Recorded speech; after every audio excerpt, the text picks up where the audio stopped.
ಇನ್ನು ಆರ್ಎಸ್ಎಸ್ ವಿರುದ್ಧ ಸಚಿವ ಪ್ರಿಯಾಂಕ್ ಖರ್ಗೆ ಸಮರ ಮುಂದುವರೆಸಿದ್ದಾರೆ. ಮತ್ತೊಂದು ಪತ್ರ ಬರೆದು ಬಿಜೆಪಿ ಸರ್ಕಾರದ ಅವಧಿಯಲ್ಲಿ ಹೊರಡಿಸಲಾಗಿದ್ದ ಆದೇಶವನ್ನ ಮುಂದಿಟ್ಟು ಆರ್ಎಸ್ಎಸ್ ಮತ್ತೆ ಬಿಜೆಪಿ ವಿರುದ್ಧ ವಾಗ್ದಾಳಿ ನಡೆಸಿದ್ದಾರೆ.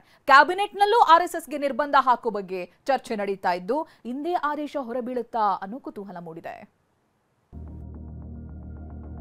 ಆರ್ಎಸ್ಎಸ್ ವಿರುದ್ಧ ಮುಂದುವರಿದ ಪ್ರಿಯಾಂಕ್ ಖರ್ಗೆ ಸಮರ. ಆರ್ಎಸ್ಎಸ್ ಕಾರ್ಯಕ್ರಮದಲ್ಲಿ ಸರ್ಕಾರಿ ಸಿಬ್ಬಂದಿ ಭಾಗಿಗೆ ಕಡಿವಾಣ ಹಾಕಿ ಸಿಎಂಗೆ ಮತ್ತೊಂದು ಪತ್ರ ಬರೆದ ಸಚಿವ ಪ್ರಿಯಾಂಕ್ ಖರ್ಗೆ. ಸರ್ಕಾರಿ ಸ್ಥಳಗಳಲ್ಲಿ ಆರ್ಎಸ್ಎಸ್ ಚಟುವಟಿಕೆಗಳಿಗೆ ನಿರ್ಬಂಧ ಹಾಕುವಂತೆ ಅಕ್ಟೋಬರ್ 4ರಂದು ಸಿಎಂ ಸಿದ್ದರಾಮಯ್ಯಗೆ ಪ್ರಿಯಾಂಕ್ ಖರ್ಗೆ ಪತ್ರ ಬರೆದಿದ್ರು. ಹೀಗೆ ಬರೆದಿದ್ದ ಪತ್ರ ರಾಜ್ಯ ರಾಜಕೀಯದಲ್ಲಿ ಸಂಚಲನ ಸೃಷ್ಟಿಸಿದೆ. ಸಚಿವ ಪ್ರಿಯಾಂಕ್ ಖರ್ಗೆಗೂ ಬೆದರಿಕೆ ಕರೆಗಳು ಬರ್ತಿವೆ.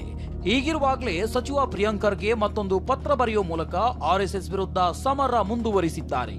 ರಾಜ್ಯದಲ್ಲಿ ಸರ್ಕಾರಿ ನೌಕರರು ಆರ್ಎಸ್ಎಸ್ ಕಾರ್ಯಕ್ರಮಗಳಲ್ಲಿ ಭಾಗಿಯಾಗ್ತಿದ್ದಾರೆ. ಇದಕ್ಕೆ ಕಡಿವಾಣ ಹಾಕಿ ಅಂತ ಸಿಎಂ ಸಿದ್ದರಾಮಯ್ಯಗೆ ಬರೆದಿರೋ ಪತ್ರದಲ್ಲಿ ಉಲ್ಲೇಖಿಸಿದ್ದಾರೆ. ಯಾರೇ ಸರ್ಕಾರಿ ನೌಕರ ಯಾವುದೇ ರಾಜಕೀಯ ಪಕ್ಷದ ಅಥವಾ ರಾಜಕಾರಣದಲ್ಲಿ ಭಾಗವಹಿಸುವಂತಹ ಯಾವುದೇ ಸಂಘ ಸಂಸ್ಥೆಯ ಸದಸ್ಯನಾಗುವಂತಿಲ್ಲ, ಅವುಗಳೊಂದಿಗೆ ಸಂಬಂಧ ಹೊಂದಿರುವಂತಿಲ್ಲ, ಯಾವುದೇ ರಾಜಕೀಯ ಚಳವಳಿ ಅಥವಾ ಚಟುವಟಿಕೆಯಲ್ಲಿ ಭಾಗವಹಿಸುವಂತಿಲ್ಲ, ಅದರ ಸಹಾಯಾರ್ಥ ವಂತಿಗೆ ನೀಡುವಂತಿಲ್ಲ, ಯಾವುದೇ ರೀತಿಯ ನೆರವನ್ನೂ ನೀಡುವಂತಿಲ್ಲ ಎಂದು ಸ್ಪಷ್ಟವಾಗಿ ನಿರ್ದೇಶನ ನೀಡಲಾಗಿದೆ.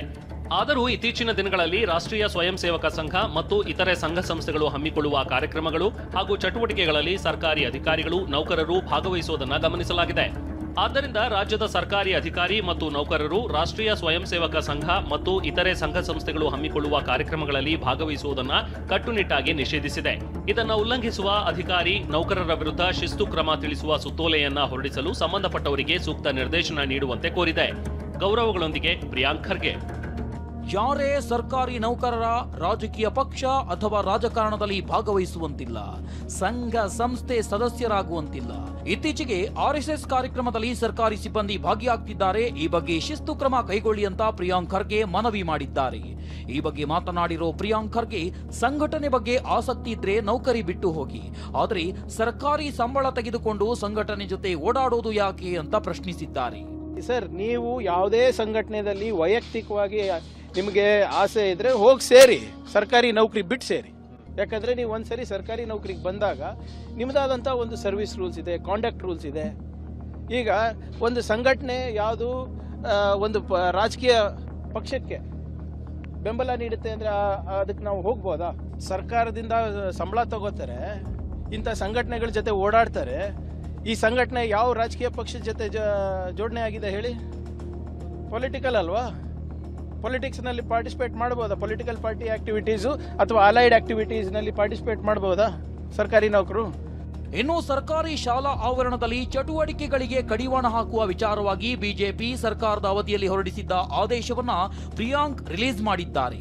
ಜಗದೀಶ್ ಶೆಟ್ಟರ್ ಸಿಎಂ ಆಗಿದ್ದಾಗ ಶಿಕ್ಷಣ ಇಲಾಖೆ ಆದೇಶ ಹೊರಡಿಸಿದೆ.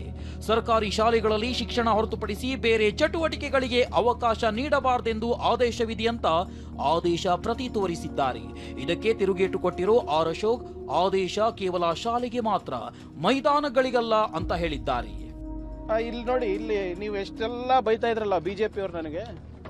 2013 ಆದೇಶ, 2013 ಆದೇಶ ಮಾನ್ಯ ಜಗದೀಶ್ ಶೆಟ್ಟರ್ ಅವರು ಅವಾಗ ಮುಖ್ಯಮಂತ್ರಿಗಳಿದ್ರು. ಅವ್ರ ಆದೇಶ ಹೊರಡಿಸಿರೋದು ಏನು? ಸರ್ಕಾರಿ ಶಾಲೆಗಳಲ್ಲಿ ಸಿಲೆಬಸ್ ಬಿಟ್ಟು ಶಿಕ್ಷಣದ ಹೊರತುಪಡಿಸಿ ಬೇರೆ ಯಾವುದು ಚಟುವಟಿಕೆಗಳಿಗೆ ಅವಕಾಶ ನೀಡಬಾರದು ಅಂತ. ಅಂದ್ರೆ ಇವಾಗ ಇವರು ಆಂಟಿ RSS ಆದ್ರಲ್ಲ ಮತ್ತೆ ಬಿಜೆಪಿ ಅವರು. ಇದು ಸರ್ಕಾರಿ ಶಾಲೆಗೆ ಮಾತ್ರ, ಸಾರ್ವಜನಿಕ ಸ್ಥಳಕ್ಕಲ್ಲ. ಪ್ಲೇ ಗ್ರೌಂಡು, ಬೇರೆ ಬೇರೆ ದೇವಸ್ಥಾನ ಇವೆಲ್ಲಕ್ಕೆ ಬರ್ದಿದ್ರು ಅವರು. ಸರ್ಕಾರದ ಪಾಠಶಾಲೆಗೆ ಬರ್ದಿದ್ದಾರೆ. ನೋಡೋಣ ಅದ್ರ ಬಗ್ಗೆ. ಆರ್ಎಸ್ಎಸ್ಗೆ ಅಂಕುಶ ಹಾಕುವ ಬಗ್ಗೆ ಕ್ಯಾಬಿನೆಟ್ನಲ್ಲಿ ಅನೌಪಚಾರಿಕ ಚರ್ಚೆ. ಆರ್ಎಸ್ಎಸ್ಗೆ ಅಂಕುಶ ಹಾಕುವ ಬಗ್ಗೆ ಸರ್ಕಾರ ಕ್ಯಾಬಿನೆಟ್ನಲ್ಲಿ 15ನೇ ವಿಷಯವಾಗಿ ಚರ್ಚೆಗೆ ಕೈಗೆತ್ತಿಕೊಂಡಿದೆ. ನಿರ್ಬಂಧ ವಿಧಿಸುವ ಬಗ್ಗೆ ಚರ್ಚೆ ನಡೆಸಿ ಸಾರ್ವಜನಿಕ ಸ್ಥಳಗಳಲ್ಲಿ ಇತರೆ ಚಟುವಟಿಕೆಗೆ ಅನುಮತಿ ಕಡ್ಡಾಯ ಎಂಬ ಆದೇಶ ಹೊರಡಿಸುವ ಸಾಧ್ಯತೆ ಇದೆ. ಕ್ಯಾಬಿನೆಟ್ ಸಭೆಗೂ ಮುನ್ನ ಸಿಎಂ ಭೇಟಿಯಾಗಿದ್ದ ಪ್ರಿಯಾಂಕ್ ಖರ್ಗೆ ಆರ್ಎಸ್ಎಸ್ ಕಾರ್ಯ ಚಟುವಟಿಕೆಗಳಿಗೆ ಕಡಿವಾಣ ಹಾಕುವ ಬಗ್ಗೆ ಮತ್ತೊಮ್ಮೆ ಮನವಿ ಮಾಡಿದ್ದಾರೆ. ಏನಿದ್ರೂ ಕೂಡ ಕಾನೂನಡಿನಲ್ಲಿ ಸಂವಿಧಾನಿಕವಾಗಿ ನಾವು ಮಾಡಬೇಕಾಗುತ್ತೆ. I am not an extra constitutional authority and nobody is. ಅಲ್ಲ ಅಜೆಂಡಾದಲ್ಲಿ ಆ ರೀತಿ ಏನು ಬಂದಿಲ್ಲ. ಅಡಿಷನಲ್ ಅಜೆಂಡಾದಲ್ಲಿ ಏನಾದರೂ ಬಂದರೆ ಚರ್ಚೆ ಮಾಡ್ತೀವಿ. ಬಟ್ ಅಜೆಂಡಾದಲ್ಲಿ ಈಗ ಕೊಟ್ಟಿರುವ ಅಜೆಂಡಾದಲ್ಲಿ ಆ ಸಬ್ಜೆಕ್ಟ್ ಬಂದಿಲ್ಲ. ಯೂಶ್ವಲಿ ಅಡಿಷನಲ್ ಅಜೆಂಡಾಗಳು ಇರುತ್ತೆ.